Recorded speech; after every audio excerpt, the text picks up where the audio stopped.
I bet at the beginning of Ranger Trucco, like when you started, so many people were about it. Like, that's awesome. That's great. You're a DJ. Maybe they come to some shows, and then you kind of plateau to a certain extent. It doesn't matter like how much, but then a lot of people, they stop here because they don't feel like they're having as much steam. People aren't supporting them. And that's when it's important to realize you as a player or an artist, like you're in it for the love of the game, whether Yeah. you're winning or losing. And that's a hard thing to get over for Yeah. especially music producers too, when we're our own harshest critic, you know?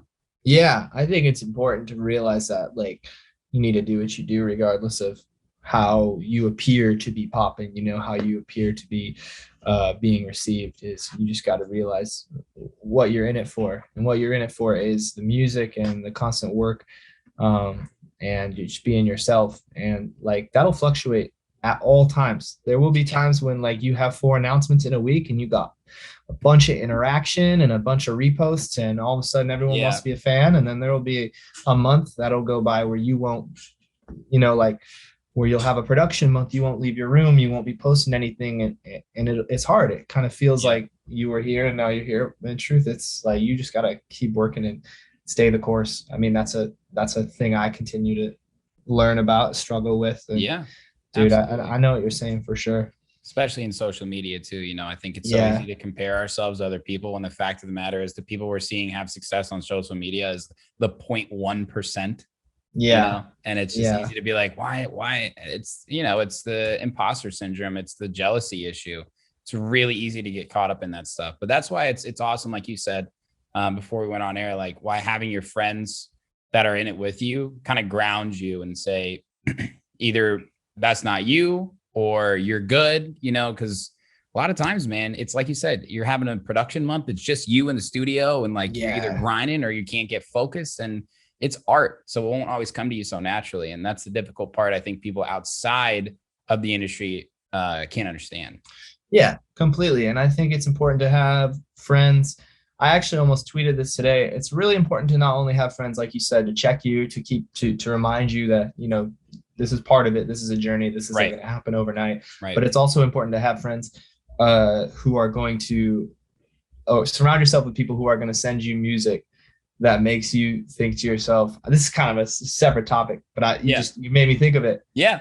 Uh, you need to surround yourself with friends who send you demos or send you projects that are like, oh my God, that is so good. Yes. I feel like a bad producer and I want to get on that level. I was just thinking about that today. There's certain moments where you can get caught up on the flip side of what we're talking about, where you feel like you're popping and you're kind of confident in yourself. Right. It happens to me all the time. I think I'm doing the right thing. I think I'm killing it. Right. I'll get a demo or a promo or something from someone. I'll be like, oh my God, I suck. What is that? I suck.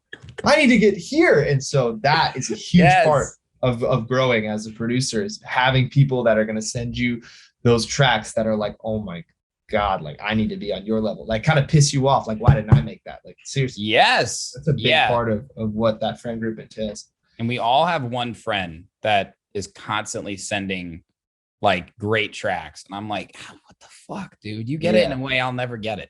Bro, you gotta use that to elevate yourself. And also if you can get on the level with that person, like that'll only increase the ability to level with other producers. Before you know it, you'll start like the line, like idols become rivals, stuff like that. Like before you know it, you're gonna continue to improve your quality, your production, your workflow, your work rate, and bar is just gonna keep getting higher and higher. And then before you know it, somebody you used to just listen to as a fan, you're gonna start comparing your production to, and that's gonna push you even farther. I think that's a constant thing that up and coming producers need to remember and focus on a lot, Man, do I love Sherm in the booth.